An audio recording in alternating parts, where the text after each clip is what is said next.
What's up guys, j'espère que vous allez bien. Bienvenue dans ce nouvel et tout premier épisode du Balance Bodybuilding Podcast. J'espère qu'on m'entend bien avec le micro. Je vais commencer par me présenter. Moi, si tu ne me connais pas, c'est Valentin, donc je suis coach sportif passionné de bodybuilding et j'ai déjà accompagné plus de 200 personnes dans leur transformation physique, tout simplement. L'objectif du podcast, c'est de vous partager des feedbacks sur ma prépa, de vous apporter un maximum de valeur sur comment je me sens, ce que je mets en place au niveau de ma prépa, mais également un maximum de valeur sur des anecdotes que vous allez pouvoir avoir avec les prochains invités dans les prochains épisodes, que ce soit voilà, des athlètes expérimentés ou des first-timers comme moi. L'objectif, c'est de vous faire découvrir le bodybuilding dans son ensemble et pour tous ceux voilà, qui veulent progresser sérieusement dans leur pratique sans sacrifice, vous êtes au bon endroit. Et pour vous faire votre demande de coaching, le lien est en description, premier lien. Aujourd'hui, du coup, on va vraiment parler, j'ai mes notes avec moi, on va parler de la prépa, de ce que c'est en train de changer dans ma vie et ce que ça a déjà changé. Donc, je pense que c'est le moment d'attaquer directement le sujet. Je vais juste faire un petit récap aujourd'hui de là où on en est. Du coup, on est le 17 août. On est à 3 weeks out et 5 weeks out avec 5 jours supplémentaires pour NPC France et WNBF France. Donc, c'est-à-dire 21 plus 5 jours et 5 semaines plus 5 jours pour les deux échéances. Donc voilà, je me sens plutôt bien. On a baissé les calories depuis quelques jours et j'ai déjà senti le contre-coup au niveau de l'énergie, de la fatigue, etc. Actuellement, je suis toujours à 5 trainings plus du coup 19 000 pas par jour, 2000 calories actuellement. Que ce soit, j'ai pas de jour on, jour off, etc. Donc voilà pour l'update. Euh, et je pense qu'on va directement rentrer dans le sujet au niveau de la prépa parce que ça a impacté énormément de choses et de perceptions que j'ai de la vie, de mon quotidien, de comment je me sens. Et la première chose pour laquelle je veux mettre un point d'honneur, c'est la perception de la difficulté. Je pense que c'est une des premières choses que ça m'a appris la prépa, c'est que quand on est dans le dur, notre perception, surtout en prépa, elle est toujours amplifiée. Et quand je dis amplifiée, c'est sur tous les aspects qu'on peut imaginer. Quand on a la tête dans le guidon, euh, tout paraît beaucoup plus énorme, plus grave, plus difficile que ça ne l'est réellement. C'est-à-dire que, en fait, en cumul de passer des mois en déficit calorique, 5, 6 mois pour certains, là on est au moins sur 5 mois actuellement.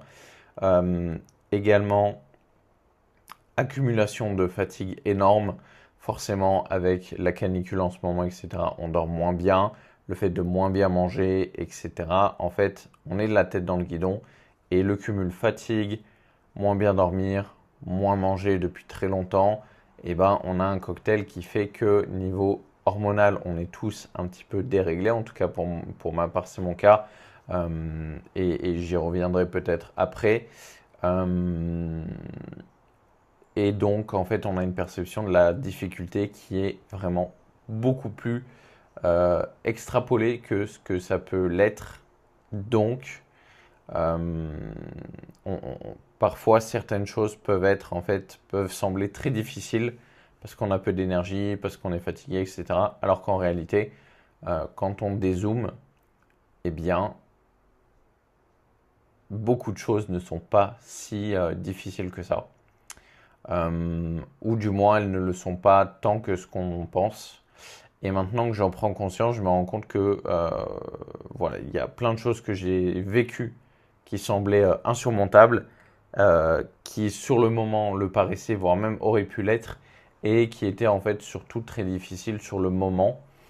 Et ça, c'est un point ultra, ultra intéressant que je vais garder en fait dans ma vie du quotidien et dans mes réflexions que j'ai, que ce soit dans le travail, le business, avec les coachés, avec ma prépa, avec une série de leg press, peu importe. C'est ce qui nous semble difficile sur le moment T. Quand on dézoome et qu'on regarde, voilà, 24 heures après, 48 heures après, quelques semaines, quelques mois après, eh ben, on s'en sort toujours vivant et il y a toujours moyen, en fait, d'avancer. Et ça, c'est une des premières leçons que m'a appris la prépa, c'est-à-dire que quoi qu'il arrive, on s'en sort toujours et on continue d'avancer. Et ça, c'est hyper important. Donc, c'est le point vraiment sur la perception de la difficulté qui a réellement tout changé pour moi. C'est, voilà, au quotidien, il y a des choses qui sont difficiles, que ce soit même dans le pro ou dans le perso. Euh, N'oubliez pas qu'en fait, oui, c'est difficile sur le moment, mais on s'en sort toujours et on finit toujours par avancer. Et de toute façon, il n'y a que deux choix possibles. En fait, c'est soit on continue d'avancer, soit on accepte et on abandonne ou on met de côté nos objectifs. Et ça, c'est OK aussi euh, pour qui ça ne compte pas réellement ou pour qui, en fait, l'atteinte de leurs objectifs n'est pas une priorité. Vous avez le droit de lâcher, vous avez le droit de faire ces choses-là. Mais quand on est face à une difficulté, il faut toujours euh, agir non pas sur le coup de l'émotionnel, mais sur le coup un peu plus pragmatique, sur comment on peut améliorer les choses quand c'est compliqué. Euh, Ce genre de choses-là, c'est ultra, ultra important. Donc voilà, ce que ça m'a permis de retenir, c'est que voilà, une difficulté déjà, c'est éphémère, c'est pas permanent. C'est quelque chose qui, au bout d'un moment, devient soit plus facile, soit en fait n'existe plus, ou en fait quand on dézoome, soit c'est plus simple que ce qu'on y paraît, soit en réalité, eh ben, on a réussi à passer outre. Donc voilà. Euh, N'oubliez pas, voilà, deuxième point, il y a toujours une manière de s'en sortir. Euh, nos limites sont souvent beaucoup plus éloignées que ce qu'on ne le pense. Et ça, c'est la réalité. Que ce soit, voilà, pour ceux qui suivent peut-être un petit peu la vibe David Goggins ou ce genre de choses, c'est énormément, la perception de la difficulté, elle est énormément psychologique.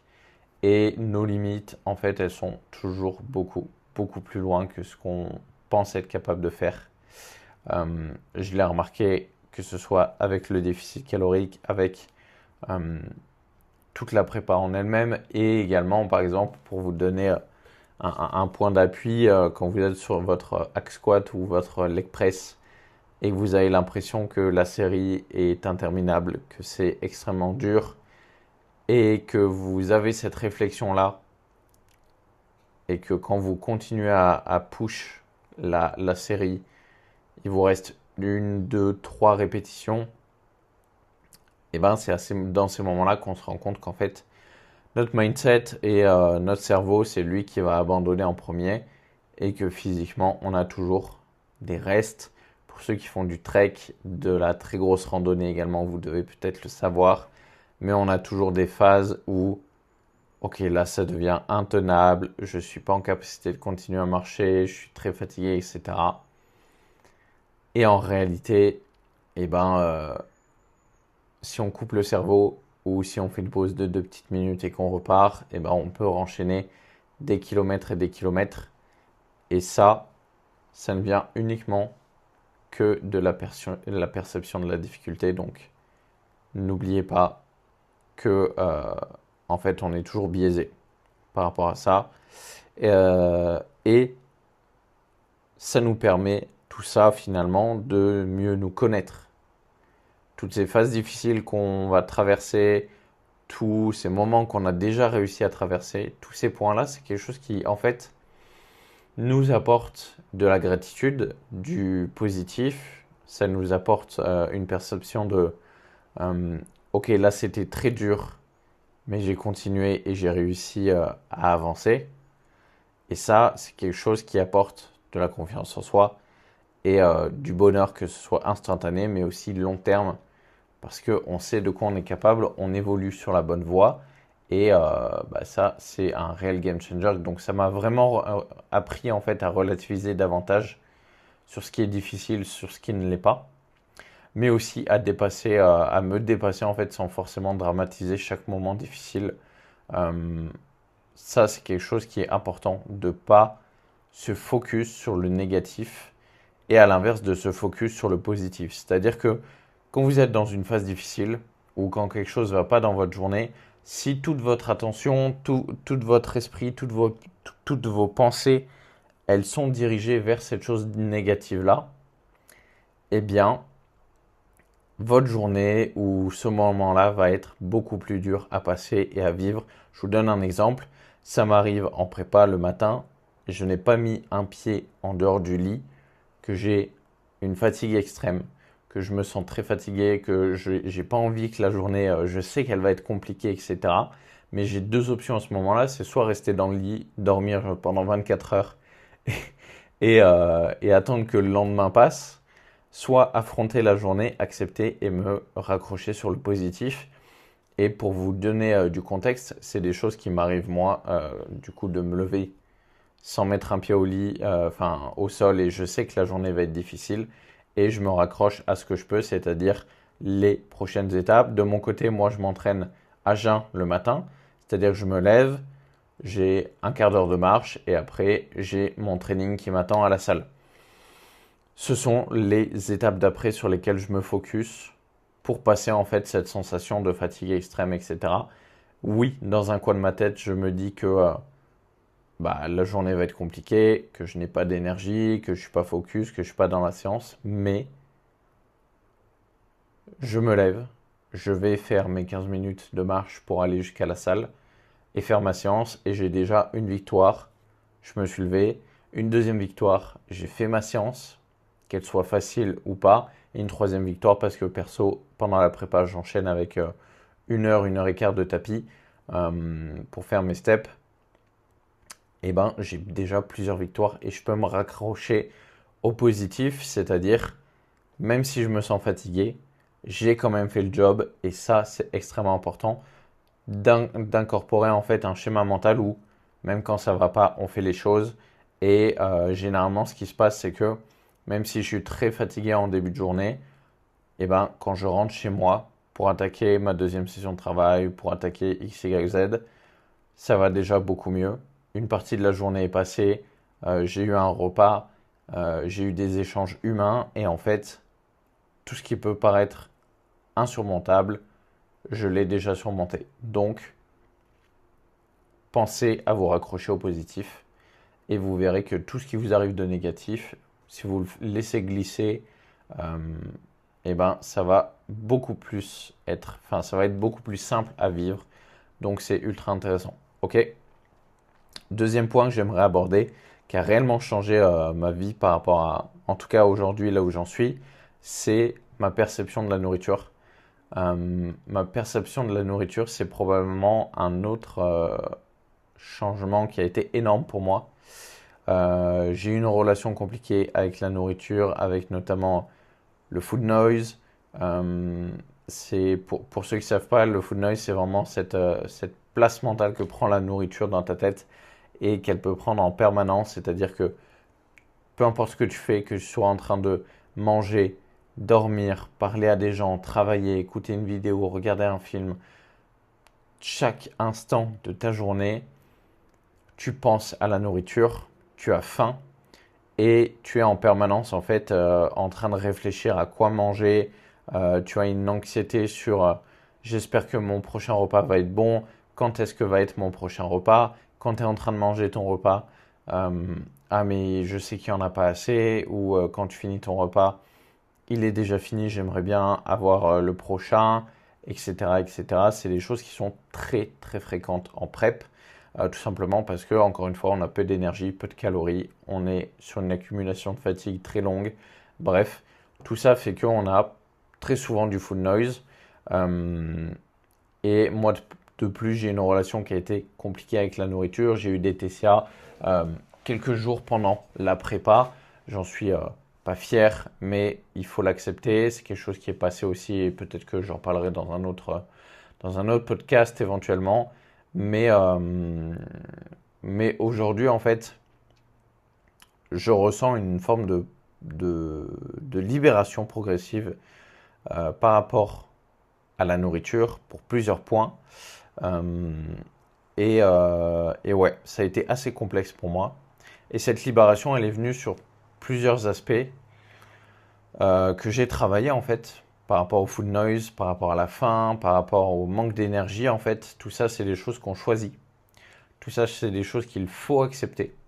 Pendant la prépa, notamment, pendant une sèche qui peut être parfois prolongée, un déficit calorique prolongé, ça peut arriver d'avoir du food noise, etc. Ressentir la faim pendant un déficit calorique, c'est quelque chose qu'il faut normaliser et qui est normal. Mais le food noise vraiment long et avec un lourd impact psychologique, c'est quelque chose que personnellement j'ai accepté et qui a été en fait passé avec plusieurs points. L'acceptation, le fait de voir aussi mon physique évoluer m'a beaucoup aidé. Et également le fait d'avoir un cadre, c'est ça qui m'a réellement aidé. Pour revenir un petit peu sur les TCA, c'est arrivé quand j'avais beaucoup moins de cadre et que j'étais beaucoup plus au tracking de calories pendant ma prépa, parce que j'étais en vacances, aucun environnement, aucune habitude mise en place pendant cette période de vacances-là où j'étais pas chez moi. Et donc, tout est parti en vrille en même temps. Donc forcément, en fait, la nutrition a lâché psychologiquement pour moi. Et le fait d'avoir un cadre et être cohérent aussi vis-à-vis de mon objectif, ça m'a réellement apporté là-dessus.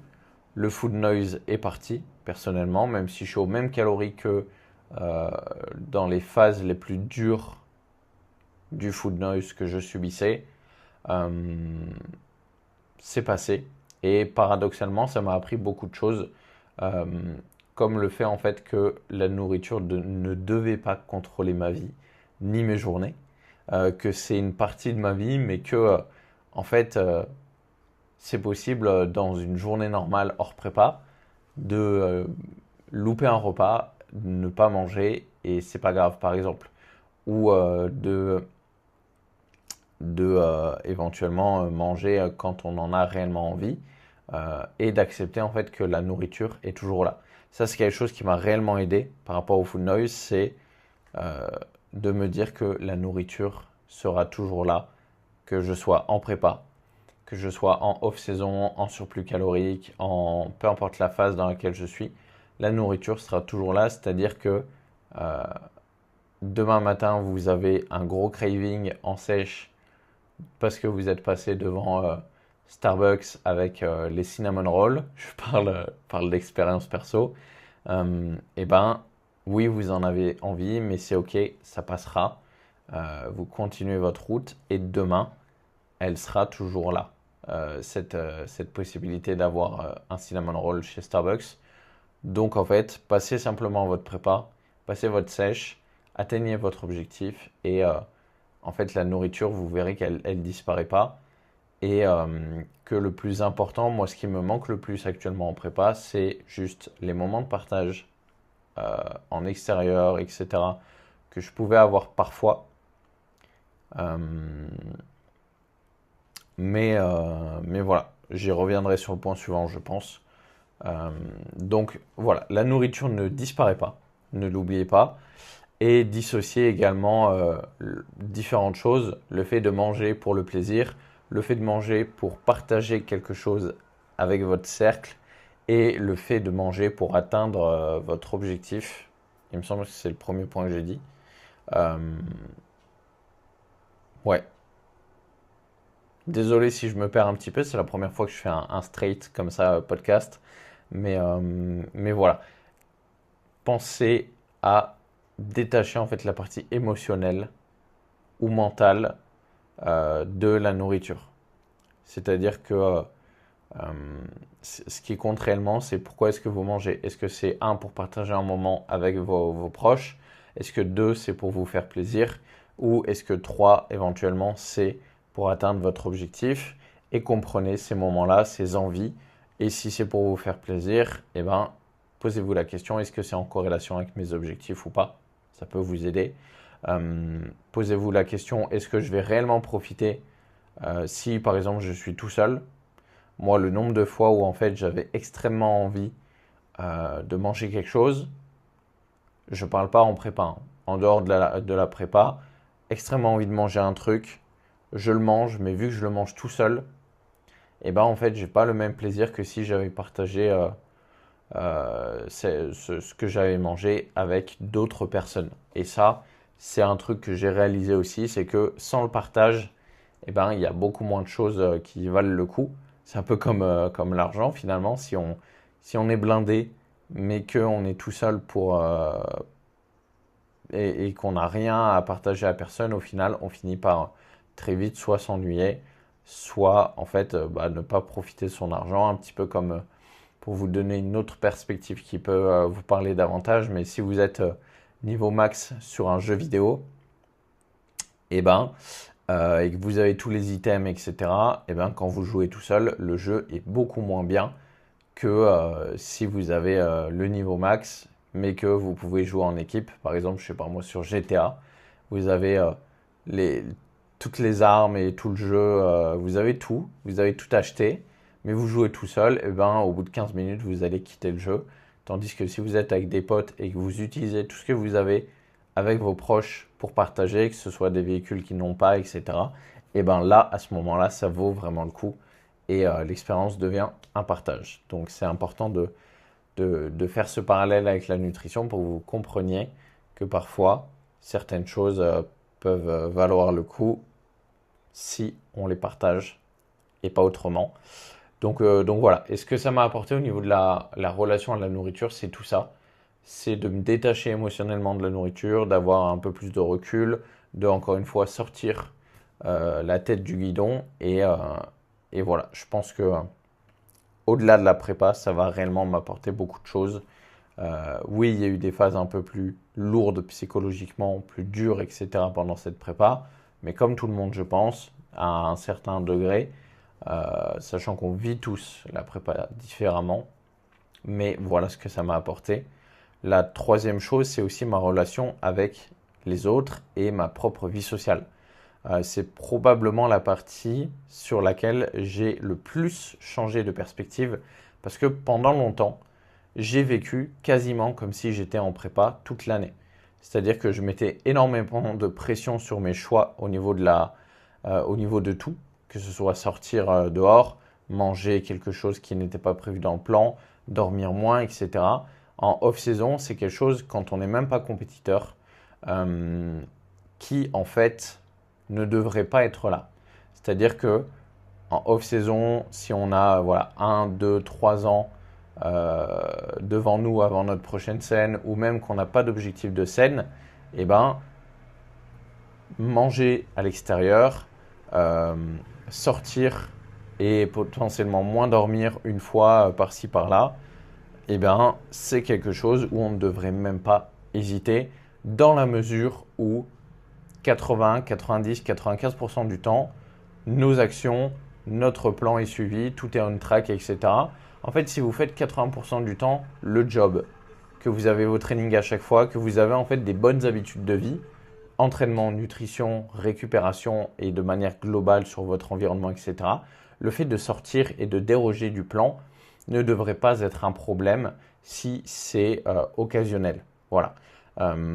Pour moi, c'est extrêmement important d'avoir cette balance et c'est pour ça que j'ai appelé ce podcast le Balance Bodybuilding Podcast parce que j'ai tellement vécu dans la restriction pour un gain de résultat qui n'était pas optimal au final et une adhésion à mon plan qui n'était pas non plus optimale que en fait j'en ai sacrifié des choses qui ne valaient pas la peine d'être sacrifiées. Et l'important pour moi, c'est de vous inculquer à quel point vis-à-vis de votre contexte, de votre évolution, de vos objectifs, il est important de suivre votre plan, mais aussi d'avoir une balance vraiment équilibrée entre l'adhésion à votre plan et tout ce qui gravite autour, parce que j'ai entendu ça dans un podcast récemment, mais si vous vivez uniquement pour la musculation et que vous n'avez même pas d'objectif vraiment à très haut niveau de compétition, etc., n'oubliez pas que si c'est 90% de votre vie et de vos centres d'intérêt, c'est la progression, c'est très bien. Mais si demain vous vous blessez, qu'est-ce que vous allez faire? Il y a énormément de choses qui peuvent s'écrouler dans votre vie. Donc pensez justement à tous ces moments qui peuvent vous construire en fait vous en tant qu'humain, en tant qu'individu, les sorties, les voyages, etc. C'est des choses sur lesquelles vous ne devez pas, selon moi, mettre une croix si votre objectif ne nécessite pas de mettre une croix sur ces choses-là. Ok? Un restaurant, si vous n'êtes pas en préparation, il n'y a aucun monde en fait où vous allez dire non en fait, sauf si vous n'en avez pas envie. Il n'y a aucun monde où vous devez en fait vous restreindre parce que non, il faut absolument que j'ai mes 9 heures de sommeil, il faut absolument que j'ai mes calories. Le but, c'est que vous ayez le plus proche possible ces actions-là de votre routine. Donc potentiellement, ok, vous allez passer peut-être à 7h30, 8 heures de sommeil parce que vous êtes allé manger dehors. Ok, potentiellement, vous allez bien gérer vos macros sur la journée pour pouvoir sortir et feed vos macros vis-à-vis de votre repas en extérieur. Et en fait, vous allez avoir le meilleur des mondes. Tout ça, il faut le faire correctement. Le mieux, c'est d'être accompagné pour ça. Évidemment, le lien est encore une fois en description. Mais hormis ça, c'est extrêmement important d'avoir cette balance, cet équilibre pour que vous puissiez tenir sur le long terme le plus longtemps possible et apprécier votre quotidien et votre progression. Et je trouve que c'est encore plus enrichissant de se dire, ok, là j'ai réussi à avoir ce physique, avoir cette progression en temps de mois, en continuant à aller de temps en temps sortir, manger au restaurant, faire X ou Y choses avec mon entourage et pas vivre dans une box et m'enfermer au quotidien. Donc je pense que c'est davantage enrichissant. Donc voilà, parce que de mon côté, voilà, pour revenir un petit peu sur mon propre cas, je vivais quasiment en prépa en fait, où psychologiquement j'avais cette pression sur mes choix, mais il y a plusieurs erreurs que je faisais. C'est que la première, je manquais vraiment d'expérience sur comment gérer en fait les choses entre avant, c'est-à-dire en fait accepter et profiter de ces sorties, de ces occasions de partage, tout en continuant à avancer vers mon objectif. Je manquais encore d'expérience quand je subissais ça.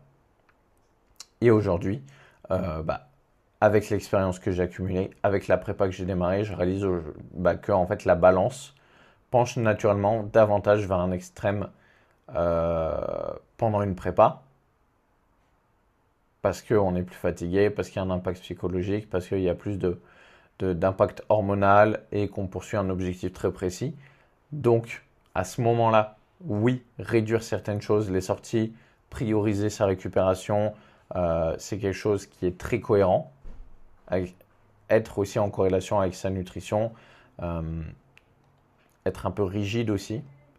Tout ça, c'est logique pendant une prépa, mais le problème, c'est que moi, je vivais quasiment comme ça 98% du temps, sans avoir réellement de cadre ou d'objectif qui justifie en fait de faire ça. Et aujourd'hui, du coup, je me rends beaucoup plus compte de l'importance de vivre en dehors de la prépa, de faire des choses qui comptent, des sorties, etc. Et c'est ce que vous devez aussi mettre en place, je pense, pour progresser sur le long terme, avoir un physique de fou, vous sentir bien, évoluer et peut-être que si à un moment vous sentez que c'est le moment, passer sur scène, mais dans une phase qui sera complètement autre. Et à ce moment-là, il y aura un réel intérêt à changer d'optique et de passer sur quelque chose de plus rigide.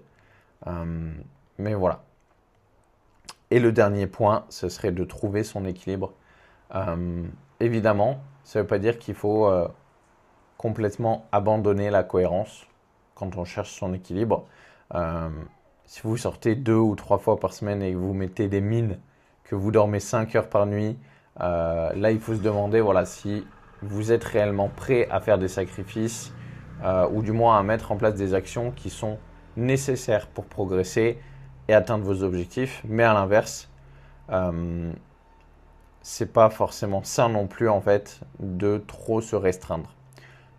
Trouver son équilibre, c'est moi le point, je pense, que j'ai obtenu, dont j'ai tiré le plus pendant ma prépa, c'est qu'au fur et à mesure du temps, je me répète, mais avec la fatigue, l'impact hormonal, etc., votre corps, il va tout ce qui est inutile pour lui, qui lui coûte du temps, de l'énergie, etc., il va le supprimer. En tout cas, c'est ce qui s'est passé pour moi. Toutes les personnes qui me fatiguent et qui me coûtent de l'énergie pour rien, elles ont gerté, même s'il n'y en avait pas beaucoup au départ parce que j'ai un cercle assez fermé. Toutes les choses du quotidien qui pouvaient être stressantes, fatigantes, inutiles, tout ça en fait, votre corps il le push et on se rend beaucoup plus compte de ce qui est primordial et primaire pour nous. Et donc, forcément, on se rend beaucoup plus compte de ce qui est important, ce qui ne l'est pas.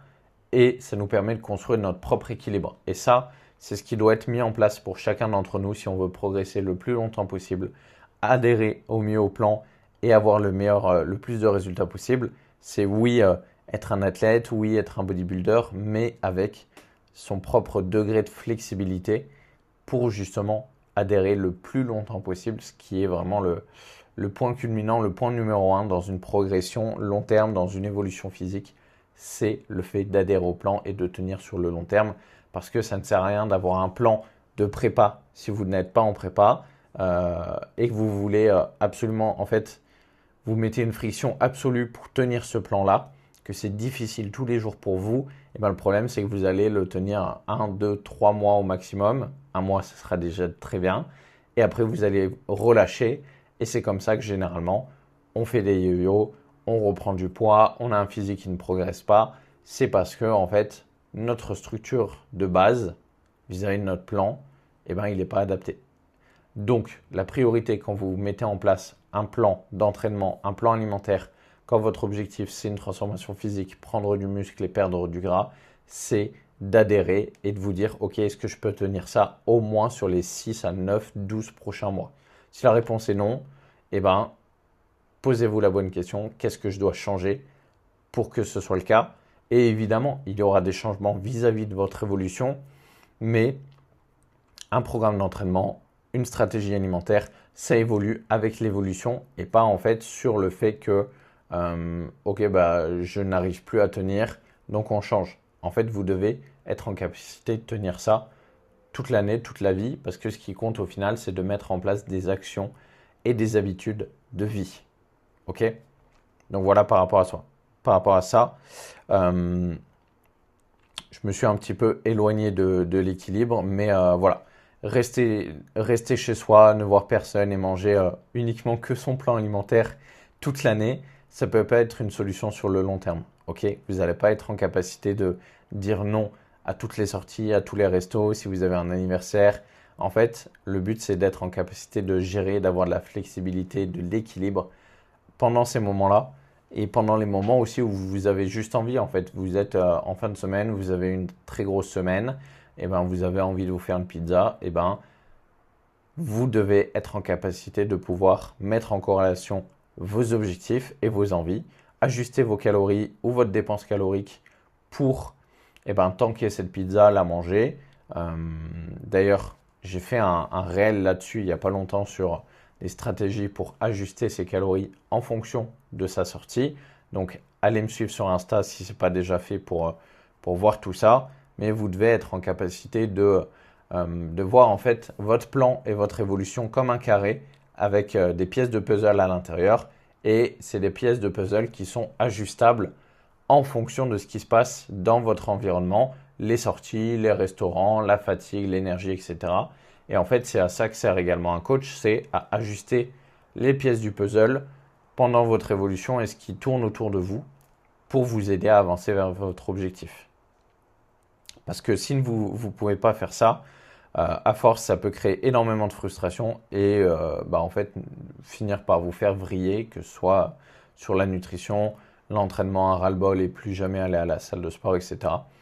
Donc voilà, ce que j'ai compris moi aujourd'hui, c'est que ce qui me fera probablement le plus progresser sur le long terme après cette prépa, c'est de me focus sur mon équilibre et d'être toujours dans la vision de mon objectif et avoir l'équilibre qui me permet de chavirer à gauche, à droite en fonction de mon évolution. Donc voilà, partager des moments avec mes proches, aujourd'hui c'est même probablement ce qui me manque le plus comme je l'ai dit. Et voilà, donc quand on est en surplus ou en maintenance calorique, pouvoir sortir, manger avec ses proches et profiter des moments, c'est pas du tout incompatible en fait avec la progression, à condition de le faire intelligemment, c'est-à-dire anticiper un minimum, ajuster les apports caloriques si nécessaire, rester cohérent dans l'ensemble de la semaine. Évidemment, si vous allez manger une pizza, n'allez pas en manger 4. Ça paraît simple comme ça, mais n'allez pas taper une pizza plus une pizza sucrée plus un dessert plus machin. Faites-vous plaisir et restez en corrélation avec l'équilibre. Et surtout, relâchez la pression parce que c'est des moments qui vont vous permettre aussi de diminuer votre stress général et donc avoir du positif sur votre récupération, comment vous vous sentez et voilà. Parce qu'au final, moins de pression, c'est plus de sérénité comme je l'ai noté, plus de constance et également du coup de meilleurs résultats sur le long terme. Donc tout ça, moi je l'ai compris assez tard, mais mieux vaut retard que jamais. Je pense que là, on a fait le tour de ce premier podcast. J'espère qu'il vous a plu. J'espère que je ne me suis pas trop éparpillé sur différents sujets, que je n'ai pas parlé un peu trop vite, un peu trop lentement. N'hésitez pas à me faire un maximum de retours dans les commentaires. Et j'espère que ça a pu vous aider un maximum d'avoir en fait ce retour d'expérience vis-à-vis de ma prépa. Actuellement, je suis encore en prépa, hein, je le répète, mais voilà, donc c'est ma perception actuelle. Peut-être qu'elle peut être également amenée à changer et ça sera intéressant qu'on fasse un autre podcast une fois que le post-show sera passé, que je serai en milieu de off-saison, etc. pour faire un point sur est-ce que ces choses-là ont changé, ont évolué ou pas. Mais actuellement, c'est ce qui compte pour moi et je voulais vous faire un retour d'expérience là-dessus et ce sur quoi la prépa a réellement changé ma vie, en quoi c'est bénéfique, en dehors d'avoir son physique le plus sec, d'avoir le meilleur physique de sa vie pendant une certaine période, etc. Hormis tout ça, voilà ce que ça peut et réellement vous apporter. Mais n'oubliez pas qu'une prépa, on la vit tous différemment et que chaque prépa est différente. C'est-à-dire que si vous faites une prépa et que vous en refaites une 1, 2, 3 ans plus tard, elle sera complètement différente. Donc voilà, c'est d'autres expériences à chaque fois. En tout cas, c'est les retours que j'en ai. Et voilà. Donc j'espère que la vidéo vous a plu. Comme d'habitude, n'hésitez pas à soutenir un maximum le podcast, c'est-à-dire mettre le like, le commentaire. Je ne sais pas ce que vous pouvez faire comme action pour booster l'algorithme avec les podcasts parce que je ne me suis même pas encore préparé. Je me suis dit que j'allais faire ça avant tout. Donc, envoyez un maximum de force. Merci pour votre attention. C'était Fitval pour ce premier épisode du Balance Bodybuilding Podcast. Et on se revoit dans un prochain épisode. À très bientôt. Salut.